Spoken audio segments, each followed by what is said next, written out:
Welcome, everyone. We're so happy you all are here with us this evening. We're promoting this heavily because it's such an important topic that I think everyone's going to get a lot out of this presentation tonight. So our Purdue Global Law Society is sponsoring this, and we have a wonderful host for you this evening. Three of my wonderful colleagues, Tim Carlin, Cristina Nolan, and Heather Valdez, are going to talk about AI, the state of AI today, what our concerns are, our interests are, and maybe where we're headed. So what I'm going to do is I'm going to hand it all over to them and let them take it over, and I'll take my video off and just tell me when to move the slides, everyone. Okay, I'll get us started. Hi, everyone. I'm Heather Valdez. It's so nice to see so many of you here. Welcome. Go ahead. You can advance us, Professor. There you go. So we'll start with a little bit about us. We are all three full-time professors in legal studies. Professor Nolan and I are on the A track, and Professor Carlin is on the B or C. I can't remember. C track. D. C. C track. Charlie. There we go. Thank you. Thank you.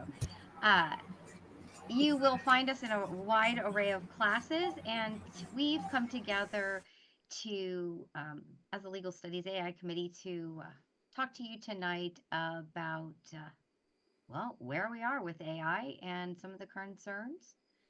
Well, I'm going to start us off with our concerns. So if you want to go ahead and advance us. Heather, that they can't hear you. Can you turn your volume up maybe a bit? Sure. Let me see. Let me get a little bit closer and a little louder. Is that better? Yeah. Okay. Thank you. Thanks. Let me know if it goes down or if I have another issue, okay? Hmm. Thanks, guys. All right, so we're going to start with concerns for AI use, and I'm going to focus in on the legal field because that's where we're coming at this from. And we're going to talk a little bit about this changing landscape. And just a quick shout out to Noah Carlin, the amazing photographer behind this great shot of the auroras recently. Okay, go ahead and advance us. So as I began to explore the uses of AI, every time something new came about, we saw a new concern. And the concerns abound, as you might expect. But I've narrowed it down into these three main categories. And so this is how we're going to break it down tonight and look to address. First, a main concern is that AI will replace people. Our second main concern is that AI will be ineffective. And finally, in the academic sphere, we're worried about AI limiting our learning, changing the way we learn and the way we work. So let's take a look at each of these concerns and see where we can go from there. Go ahead and advance us. All right. So let's start with thinking about AI's potential to replace people. And I began by looking at the role of paralegals because that's really where we're focused on in legal studies. And one of the biggest concerns is that the job market will completely be expired. There will be no need for anyone to study in this field, and we will not have this job anymore. So, first and foremost, we want to take a look at what we're doing right now. Currently, paralegals are using AI. They're using AI to conduct research. Let's make sure we all have our mics muted so that it's easier for the voice to come around. It seems like my volume is low already. Thank you. So we're using AI to conduct research. When you put in those search terms and it gives you suggestions, that's AI. We use AI to enhance our technical writing. Anybody using spell check or grammar check? These are AI. We use AI in recording our interviews, in creating recordings, and having transcripts written. Right now, we have closed captioning. We use AI to search databases, especially really large expanses of data to narrow it down. We use this a lot in identifying financial transactions out of a large group of financial transactions. We use AI to to enhance our understanding. Things like translators. We also use AI in litigation support. Tort law uses AI generated simulations to show us how that auto accident happened. So AI is already present in what we're doing. So AI is not able to complete thorough legal research. And as we will explore tonight and in our past presentations, you may have heard about how there were several lawyers who used AI, much to their dismay. Instead of checking their research, they went with whatever their chat GPT told them, which was false, and created fake law. So a lot of concerns are raised when we think about using AI as research itself. Now there are tools being developed specifically by our legal research databases, things like Westlaw, Lexis, Bloomberg. They are all developing AI that will enhance our legal research process. Lexis is really the one who's ahead of the game and the one that has the most information available. But AI still can't complete legal analysis. Bringing that legal research together and evaluating it compared to the facts to draw those legal conclusions. It at least can't do it yet. There's also that interpersonal nature of the legal profession. It is, after all, a service profession. We serve our clients. And AI is not able to do that yet. We can use AI assistance, but it doesn't replace that interpersonal nature of our service profession. And finally, AI requires manual input and manipulation, and that requires user knowledge. That's us. We need to know how to conduct the research, what's going to be good research, and thus AI at this juncture is not going to eliminate us. Next slide. Our next concern is that AI will produce ineffective results. Now, I've already mentioned to you those lawyers who relied on AI much to their detriment. Not only did they make terrible arguments off of rubbish law, made up law, they were embarrassed by the court. And now we use them as an example in all of our legal studies classes as lawyers who did not do a good job in using AI. So this already raises many concerns with how AI is going to be integrated into our field. There are limitations on the resources available to our AI bots. If you're using one of those AI resources that is fed data, then you are strictly limited to the data that that bot is fed. Another huge distinction is the inability of AI to distinguish resources. AI doesn't know if it's reading case law or interpretation. It doesn't know, well, it could probably figure out the hierarchy of the courts, but at this juncture, it's not discerning our primary and secondary sources so that we can use it solely to do research. AI only knows what it's taught.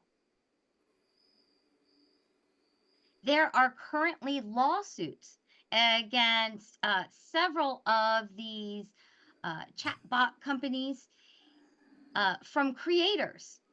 Magazines and articles article writers are suing these chatbots for using their information without properly citing or resourcing it, and of course, obviously not paying for it. So that remains to be seen how that will play out. So at the present juncture, AI has not been performing at the level that we would need it to rely on it to do legal research. Present research methods involve very little AI, some suggestions, but on the whole, it is very much related to the user. Now, we can expect that to change, and as research has shown, Lexis is already changing it. Another key thing that we must always do is validate our research. Now, in the legal profession, we validate our research as a part of our process, making sure that the law we're relying on is good law. And part of that is that we ensure that there are no new statutes, no new cases decided that have changed how it should be interpreted. And that can be said for any profession. You're always going to want to make sure you have the most up-to-date information, that everything is still on point. So that validation process is still essential. We're also beginning to establish review protocol involving AI, asking ourselves if AI is there to enhance what we're doing or inhibit it. The ABA, or the American Bar Association, has established some protocol for lawyers in the use of AI in practice. And the fact that our large professional association is addressing this, creating protocol, creating rules, tells us that this is an important facet of our practice. It's also important to keep abreast of what's going on. Things rapidly change in AI. We gave a presentation a year ago about AI and using ChatGPT and some of these chat bots. And now we're finding that information is just the beginning. We have come leaps and bounds to where we started, that we have all new information to provide now because everything has gone so much further. Lexis has begun to implement their AI programs. I have not yet received access. I'm still working on that so that I can give it a try. But if our legal databases begin to integrate the use of AI, what kinds of challenges is that going to present for us? What's going to be considered original when we create things via AI? Next slide. And finally, a huge concern as a professor, as well as a professional, is that student AI usage may inhibit skill building. Students won't have the opportunity to continue to work on and build the skills of research and writing. Instead, they're going to rely on one of these bots. In my box here, I have outlined some of those key concerns. Students no longer do their own work, but type the prompt into that AI bot. Students complete work without developing those essential research skills necessary in the legal profession. Students complete work without developing those essential research and writing skills.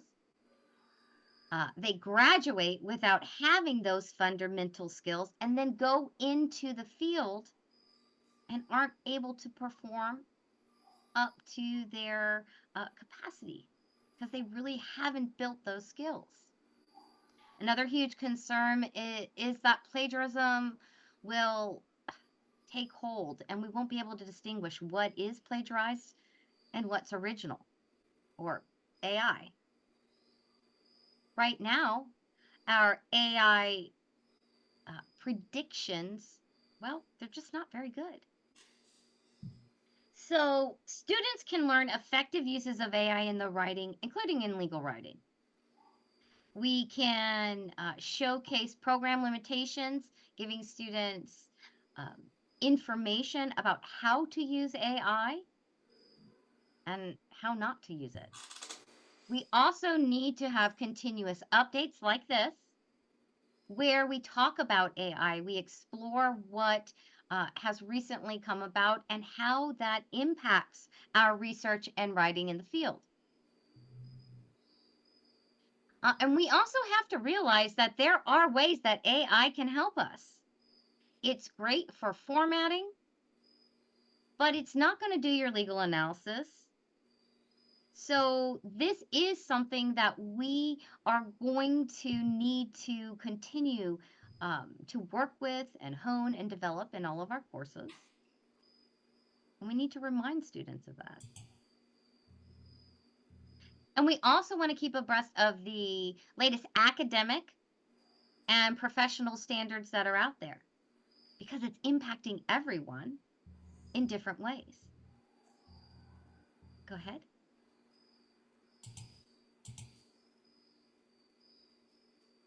So, determining what, when, and how to use AI is challenging. There is no playbook, it's all new. There are concerns continuously raised, and if with each new advancement, those concerns continue to advance as well. So ultimately, it comes down to ethical decision making and professionalism. We must determine ourselves how much AI assistance is acceptable. What is that balance that we need to reach? Does the AI make it easier? Does it create additional steps and slow things down? Is it a proven method or is it yet unknown? We have to ask if the use of AI inhibits our professional purpose and our goals.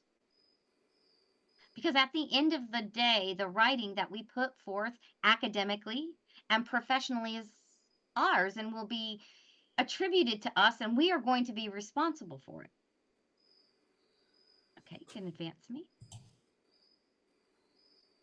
So, ethical decision making and professionalism are at the heart of determining how to use AI.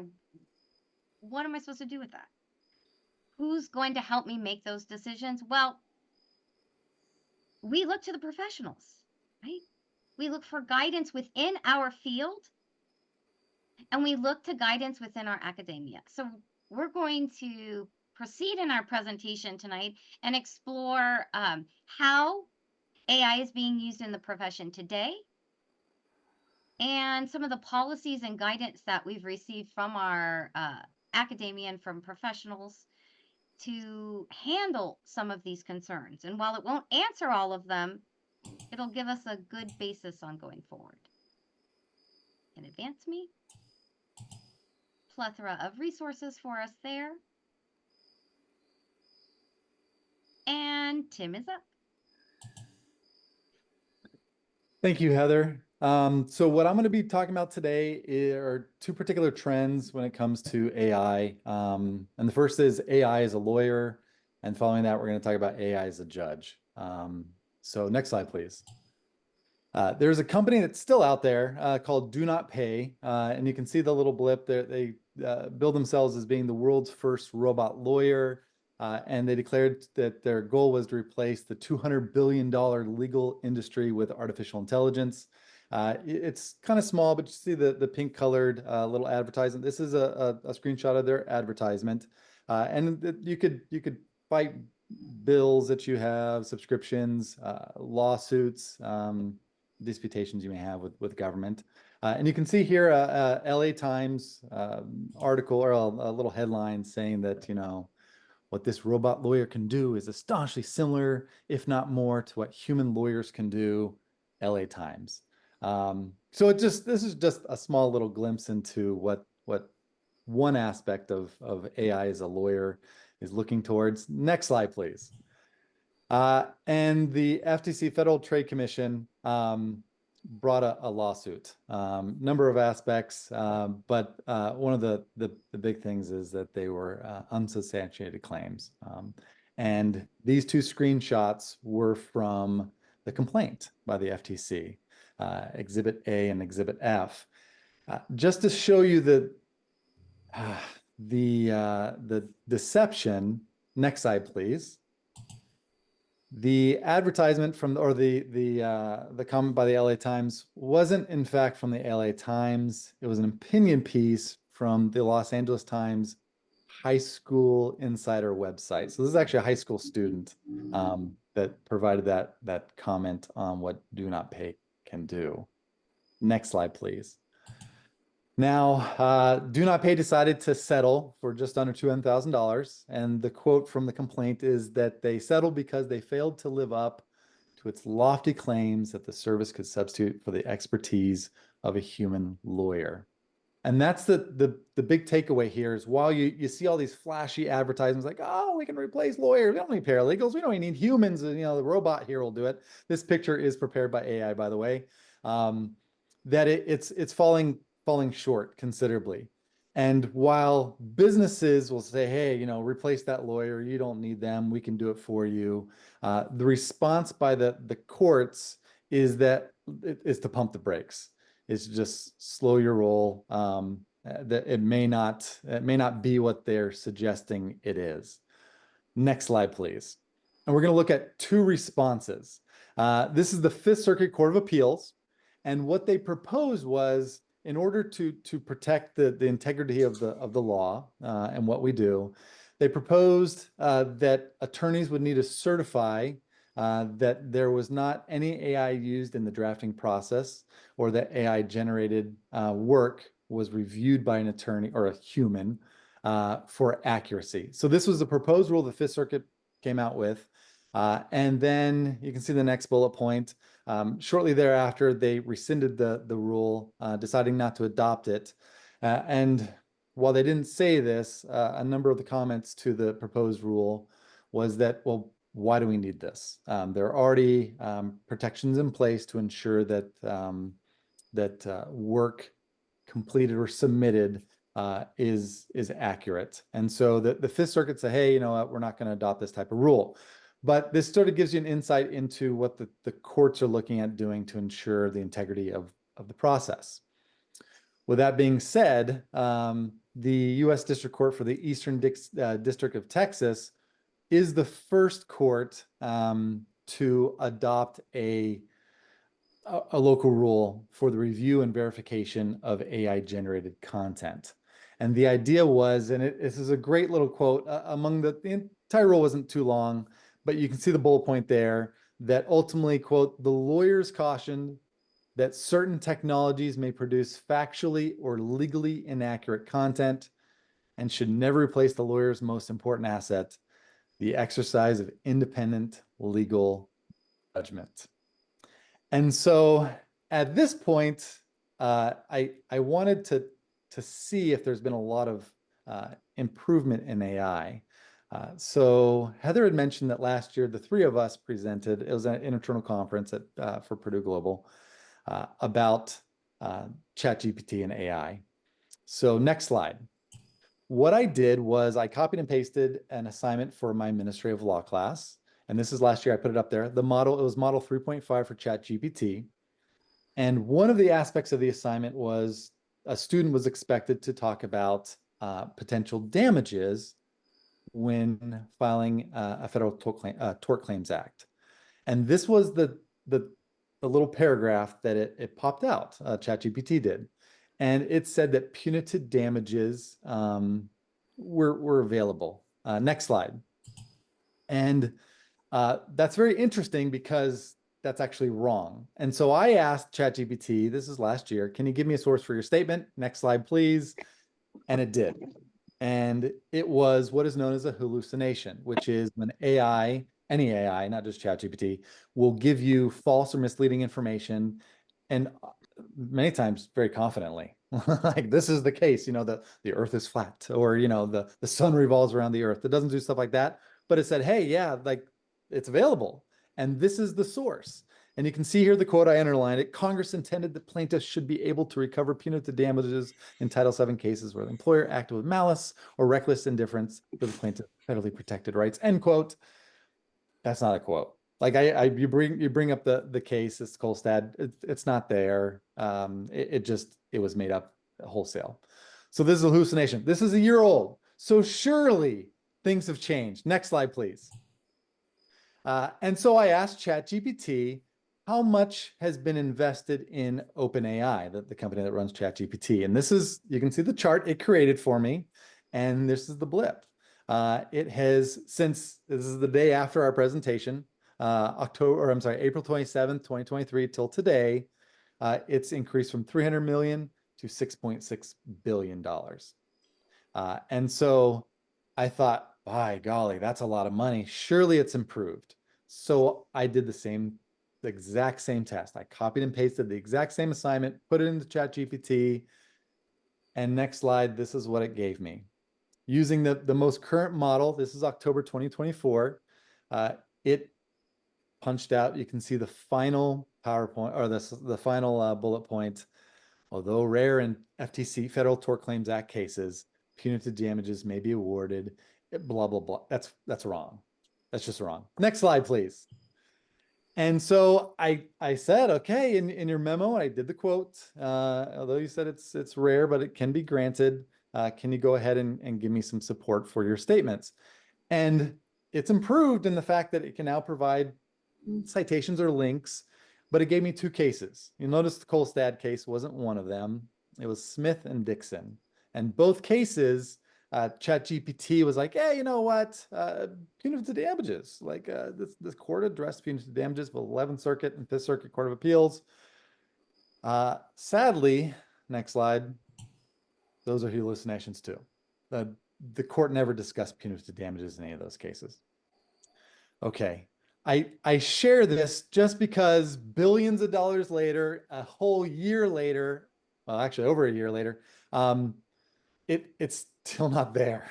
Okay, it's not going to replace us yet. Maybe it will. Maybe the Terminator will take over the world. I don't think it will, but it's not there yet. Next slide. I asked ChatGPT. I put this quote from the Fifth Circuit, the proposed rule, and ChatGPT punched out that for me. And I want to emphasize, don't let your own judgment be overcome by AI. Even though it can perform, it doesn't mean it's competent. Okay, that's AI as a lawyer. Next slide, please. Let's look at AI as a judge. And I need to briefly go into a legal principle.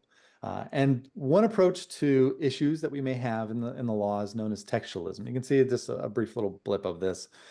Basically, when you have there's ambiguity in a term or a word in a statute or even a contract, and we're going to look at an issue of a contract.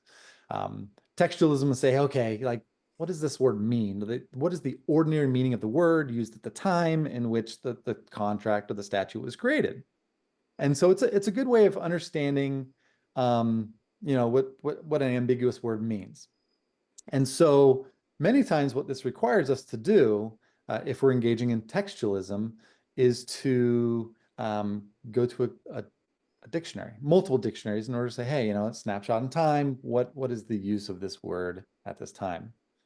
Well, a judge for the 11th Circuit Court of Appeals was the first that I'm aware, and you can see the quote here, suggested that maybe ChatGPT can help us out. And so this appellate court judge, Judge Newsom is his name, said, quote, that it offered a few ideas of how we judges, lawyers, academics, and the broader AI community might make LLMs, which is short for large language models, like ChatGPT, more valuable to the interpretive enterprise. So the idea is, hey, let's reference or let's incorporate AI a bit. Maybe that can help us out. And so the idea behind this, just to give a little background, is that it's much like a child learning a new language or how to speak. We need to teach the child, expose the child to different words, phrases, context, and a whole body of language, and we're going to do the same thing with a computer program. We're going to feed it, teach it, if you will, on large languages, just a large bunch of information, and see if it can grow from that. And so maybe we can appeal to these. That's what the judge is saying. And so here is the case. Next slide, please. There was a case, is a case, Snell v. United Specialty Insurance Company. And the idea behind this is that you had the plaintiff, this is the insured, is saying, hey, I need some insurance because I'm engaged in work, and so I'm going to apply for this insurance policy. And in the insurance policy, Snell said that he engages in landscaping work. Easy enough, right? And so Snell, the plaintiff in this case, installed an in-the-ground pool, a ground level, not pool, I'm sorry, trampoline, ground level trampoline. And someone was injured. And here's two pictures from the lawsuit. Someone was injured bouncing on the trampoline, and they hit their face on the wood. That's actually wood on the side. I don't know if you can see it. And they hit their face on that. And there was a lawsuit. Well, Snell, the insured, wanted the United Specialty Insurance Company to step in and say, hey, I'm gonna protect you. I'm gonna stand behind that insurance policy. Well, United Specialty refused to defend Snell because in that application for the insurance, he said he performed landscaping work. And in the insurance company's perspective, they said the injury resulted from something other than landscaping work. So hopefully you can see where the drama is, right? And the question, I put it on it there on the third bullet point: does the installation of a ground level trampoline qualify as landscaping work? And so if you first heard it as I was talking about, you're like, oh, I know what landscaping is. Everyone knows what landscaping is. And so once the question was presented to the court, now it's like, well, what does landscaping mean?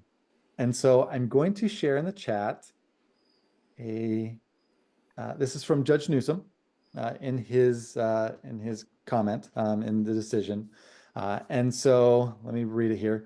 And this is what he said. From their definitions alone, he appealed to multiple dictionaries. It was tough to discern a single controlling criterion. Must an improvement be natural to count as landscaping? Maybe, but that would presumably exclude walkways and accent lights, both of which intuitively seem, to me anyways, to qualify. Perhaps landscaping work has to be done for aesthetic reasons. And so that's the drama for this judge. He was just sort of somewhat confused on what landscaping meant. And so he decided to ask ChatGPT. And I put in his search query. It's the bullet point with a question mark. And he asked simply, what is the ordinary meaning of landscaping? It's, as a textualist, he's trying to get to the heart of like, what does this mean? And so you can see Judge Newsom said that ChatGPT's explanation seemed more sensible than I had thought it might. And this is the response ChatGPT gave. And I'm throwing the chat box, the chat, and I'm going to read it to you. Landscaping refers to the process of altering the visual features of an area of land, typically a yard, garden, or outdoor space, for aesthetic or practical purposes. This can include activities such as planting trees, shrubs, flowers, or grass, as well as installing paths, fences, water features, and other elements to enhance the appearance and functionality of the outdoor space. That's a pretty good definition. And so the last bullet point on the slide was Judge Newsom saying that might LLMs, again, large language models, ChatGPT, any other type that you're looking at, AI that we sort of use in that text, LLMs might LLMs be useful in the interpretation of legal texts? Having initially thought the idea positively ludicrous, I think I'm now a pretty firm maybe. And so this is one judge's wrestling with this issue of what does a simple word mean for landscaping? And so what Judge Newsom did in his concurring opinion, he put forth a number of pros and cons on how LLMs, or I'll just say ChatGPT for a generic reference for it. How might AI or ChatGPT be used to assist the judge? And so, next slide, please. And these were the pros and cons that Judge Newsom put forward.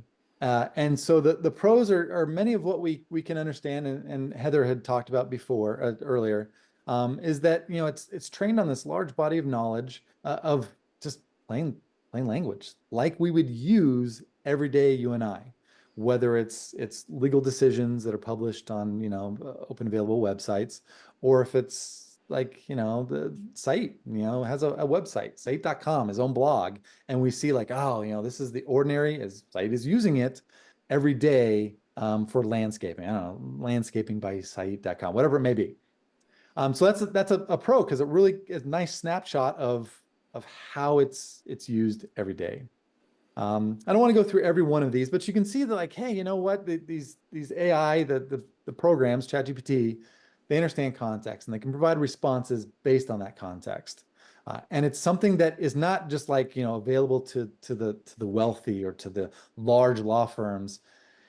It's available to you and I, the regular everyday Joe Blows. And so the lay person, those who don't have these legal training, like just not just Heather, myself, and Cristina, but all of you that are getting this legal training, that are in this legal profession. And so it provides a great snapshot that can be called upon. The cons, however, and Judge Newsom, the appellate judge, talked about hallucinations first and foremost. And I hopefully I provided you all a good example of what that looks like in semi-real time, of what the hallucinations can provide, and really deceive us if we're not aware and we don't have the knowledge and training and experience of what this looks like. And finally, the last one I really want to emphasize is that while it's trained on information that's online from websites, from site landscaping.com, whatever it may be, there's a whole body of knowledge that isn't online, or it's behind these paywalls of protected speech, like Westlaw. Just they don't have, they being ChatGPT or LLMs that are created, they don't have access to what we have access to through the university. And so just being aware that while it may be great that there's a bunch of this, just open available information, there's a whole large body of information that's not there. So there's a number of cons that we need to be aware of as we consider AI moving forward, and attempts to be a judge for us. And I can promise you, I don't have a crystal ball, but there are many who would push it, not because it's in our best interest, like do not pay, that the lawyer service that was going to upend the $200 billion industry, but others who have more concern for their own financial gain. So being aware of the strengths, but also the weaknesses, is crucial. And I want to just end with one note. Heather touched upon the principle that, hey, you know what, there may just, since it's so easy to access for everyone, just not only the legal profession, but also laypersons, that it may just be like, hey, I'm just going to appeal to this, and I'm not going to do the hard work. Can you imagine if a child is learning to walk, and we said, no, I'm not going to make you go through the heartache and pain of walking and falling and hit your head and the bumps and bruises, and we just carry the child around their entire life? That they're never going to learn the hard lessons and what it takes to walk. And the same thing in the legal profession. If you allow this robot, this AI, whatever, judge or lawyer or paralegal, to do the walking for you, we're never going to learn how to walk for ourselves. And that's what is needed, for us to use our legal human judgment and not defer to a robot. So thank you all, and I'll turn it over to Cristina.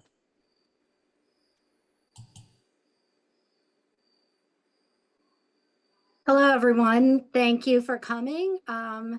Thanks to the PG Law Society for hosting us. Thank you so much, Tim. Thank you so much, Heather. So I'm going to be looking at sort of two things: ethically using AI as a Purdue University global student, And then ethically using AI as a legal professional. So next, please. So, and I was really glad to see that a lot of you were aware that Purdue Global has a policy on AI in writing. Many of you said that you've already seen it, you're aware of it. Some of you shared the links to the policies, so that's great. This is the policies actually listed on the homepage. Well, I have the link for you in this, but I just want, and you'll get a copy. I believe you'll get a copy of the actual PowerPoint. So all my links are clickable. So you can look at these links at a later time if you want to read everything in its entirety. So I was really actually, AI came out and exploded, and we all started seeing, everything AI in the news. And I was really impressed with PG that they almost immediately came out with this policy. Like, okay, this is something that is an issue. Everybody's talking about it. Here's our policy. And so it was very general. And sort of like, not, I don't want to say open-ended, but like sort of like, hey, this is what we have right now based on what we know. We may update it, you may see changes, but this is how it looks right now. This is how the policy looks. This is what we're going to do. So specifically, the policy notes that students need to be mindful that writing assistive technology is only to be used ethically. And so, of course, for legal studies, ethical behavior is important. Holly, you said you were in psychology. I mean, ethics is important there too, right? Probably just about every major for your business. Ethics is always important. So you want to be ethical as a student because that sort of sets the foundation for how you're going to be as a professional. Our policy here compares the use of AI text generators, such as ChatGPT, to the use of calculators for math and learning apps via smartphones. So this is something we've seen before. I remember getting my first calculator. It was a sorcerer Mickey Mouse, and it was a big deal. It was like, whoa, a calculator.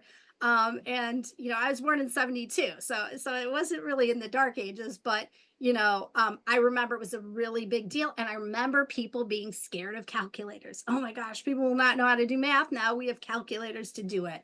And we know how that turned out. Like, we use them to assist us. So our policy provides that AI can be used appropriately to develop and expand writing skills. So it's very positive. It's not a do not do this type of thing. It's asking you to be mindful and ethical. And it's saying you can use it. We are going to allow you to use it. So my little note here is, the AI landscape, as Heather, as Tim have already explained, it's all changing rapidly.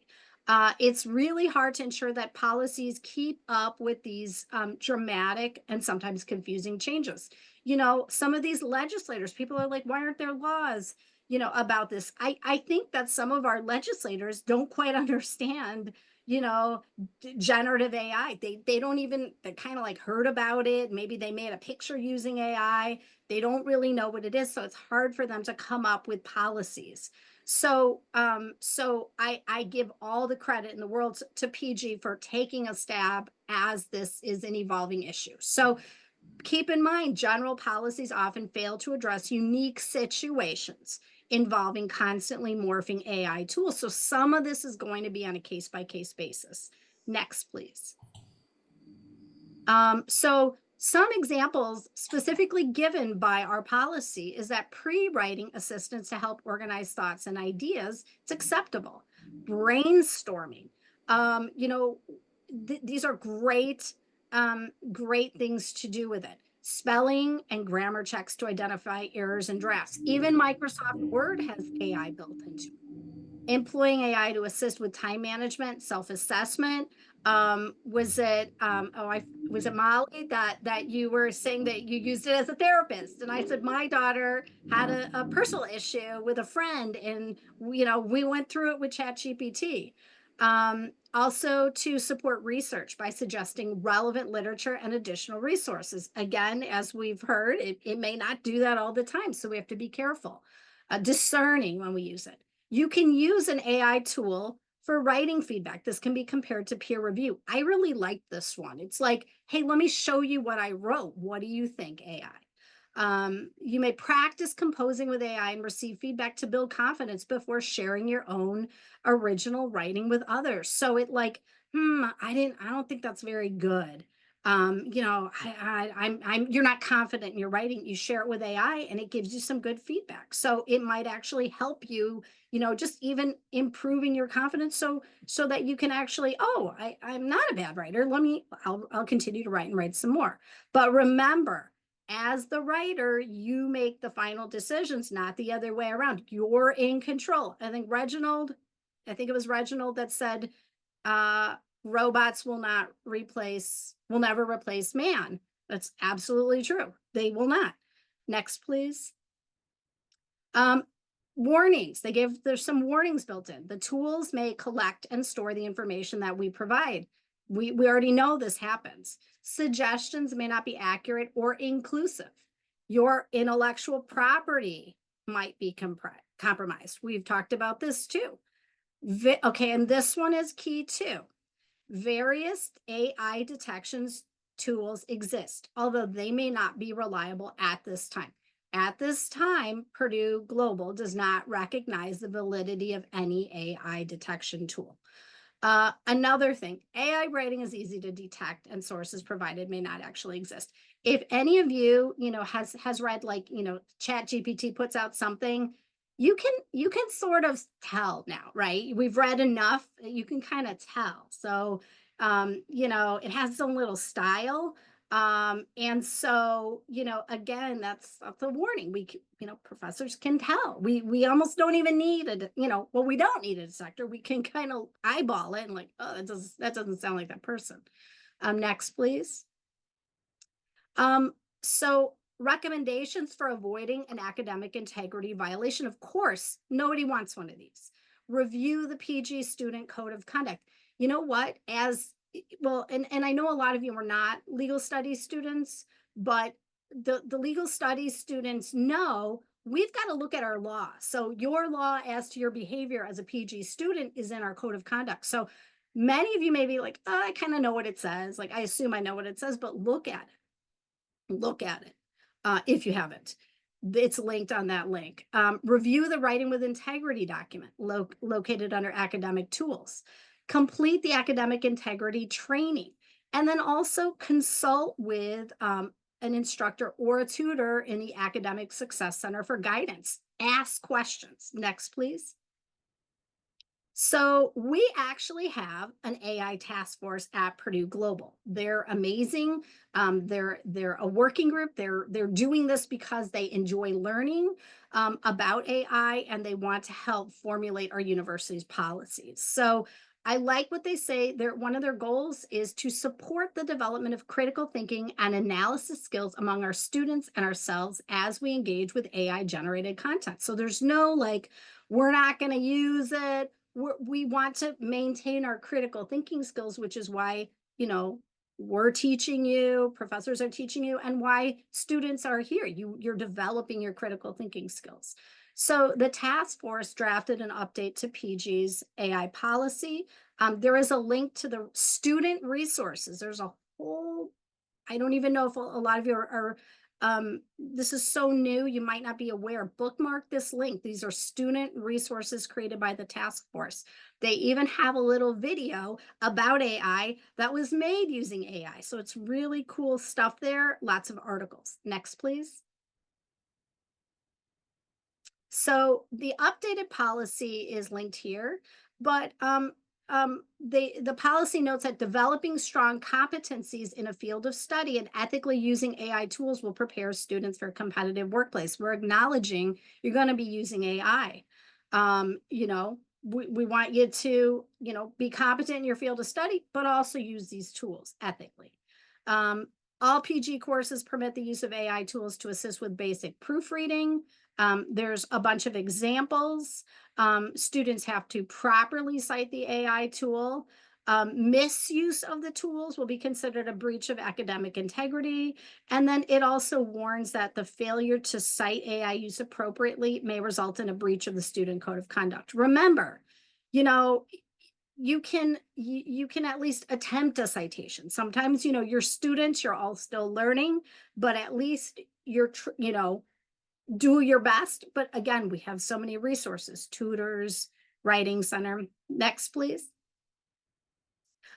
So here is the definition. I'm not going to read it, but this is the AI's task force's definition. So we're explaining you exactly what AI is. So I like how it says AI can empower you as a college student by enhancing your learning productivity and academic success. So it gives you some suggestions as to how to use it.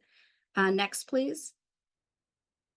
So the AI task force gets even more specific as to acceptable and unacceptable uses. So, I think my little heading. So on the left is what you can use it for, and on the right are the impermissible uses. So I think those terms were kind of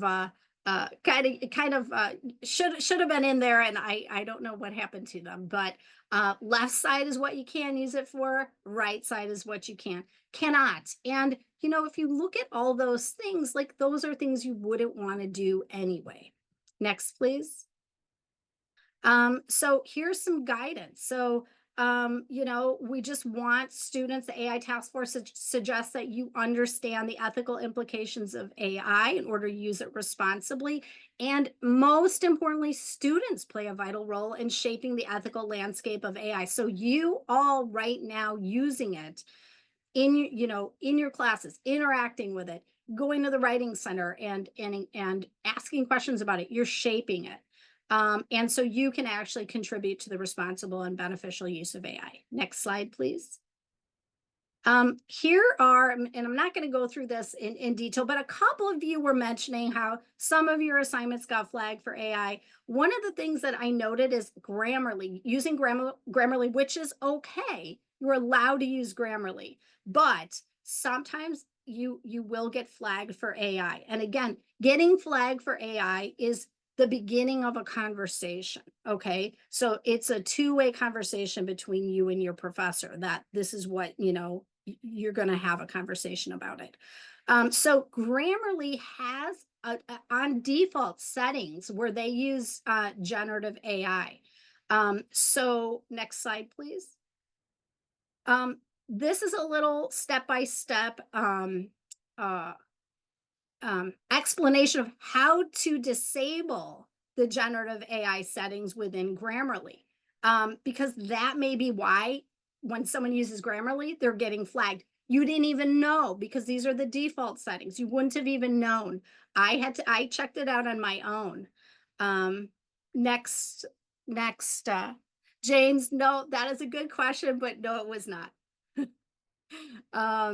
So other apps that incorporate AI. So there are lots and lots of tools that are being marketed to students. They want your business. So here are some suggestions as how do you determine whether you should use them. Look at the app for yourself, see how GAI is used. Make your own initial determination as to whether or not it would be ethical to use. Look and see, can you change settings within the app, just like I showed you with Grammarly? And then confirm your assessment with your professor. When in doubt, always ask. We never want it to replace the learning tasks that are essential. Next slide, please. So here are some ways to prevent the accidental use of AI. These are all linked. These will, like, if you want to check for yourself, is somehow, am I going to be flagged for AI? These are different, 1, 2, 3, 4, 5 different tools that you can use to sort of test your own assignment. Is this going to be flagged somehow? And then it's just use it as like a little learning experience. Like, okay, what is this? What I've heard is GPT-0 is one that a lot of people use. Okay, and these are all linked here. So next slide, please. So if not AI, then what? This is a slide that lists all of our resources here. You have so many resources. PG 411 is amazing. You can submit your paper. It will give you a report. You can talk to a tutor. And again, my final bullet point on this slide is when in doubt, ask. When faced with an ethical dilemma as a lawyer, I will ask my state bar ethics board for guidance. I'm not going to guess. I'm going to ask them. You know, nobody expects you to know it all, but don't guess, don't assume. Next slide, please. So ethically using AI as a legal professional. Next slide. So this is as the lawyer. You know, we've already talked about how it is actually being used in the law. Here's a little quote from Harvard Law School's David Wilkins, and he's basically saying that, yeah, you know, AI is going to be part of our profession, and it could transform our profession. Next slide, please. So the ABA model rules of professional conduct, all states have adopted this as our rules of professional responsibility. The ABA Standing Committee on Ethics and Professional Responsibility issued its first formal opinion in July. And it identifies some ethical issues involving the use of generative AI tools and provided guidance for lawyers. So the legal community has to deal with the ever-changing nature of AI, just like we do here. Next slide, please. So model rule 1.1, that's the rule on the left. And then the formal opinion sort of talks about, okay, you know, in order to adhere to the rule on competency, lawyers have to understand the risks and benefits of using AI. They have to have a reasonable understanding of the capabilities and limitations of the tool. And then you have to review the output of AI to ensure accuracy. Next slide. Model rule 1.4, and this deals with client communications.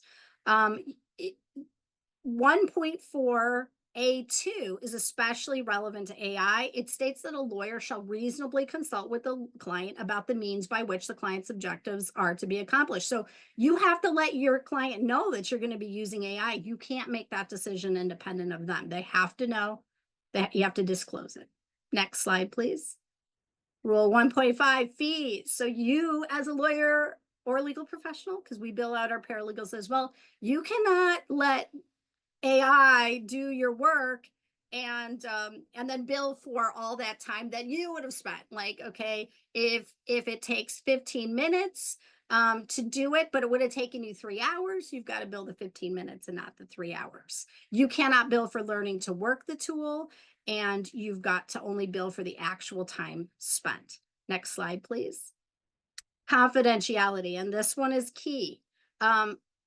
The lawyer must keep confidential the information of a client, and there can be a risk when you're using these tools, basically within confidentiality within the firm itself, or when you're using these tools and that client information can get leaked outside the firm as well. So this is a main, I mean, you know, as the lawyer-client relationship, confidentiality is key.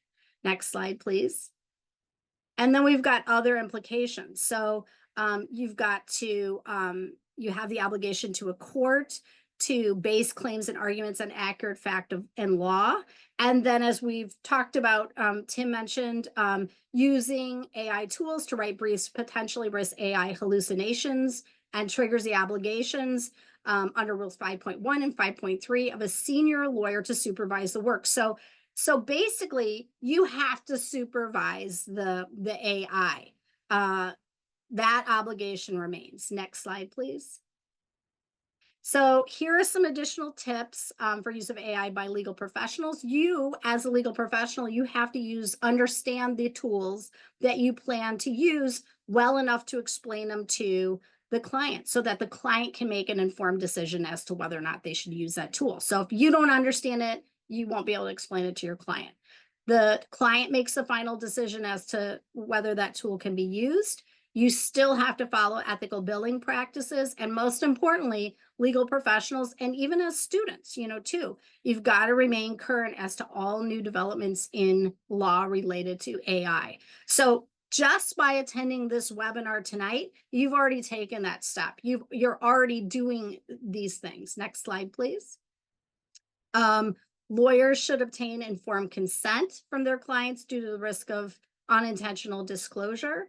Law firms that use chatbots to communicate with clients and third parties have to comply with ethical rules related to lawyer advertising. So you can't get around our ethical rules. And This one is also super important. Lawyers should engage in continuous learning about AI biases and their implications in the law practice. This is something that, as you might, assume, AI has biases too, and that could be very damaging to how it handles the case. Next slide, please.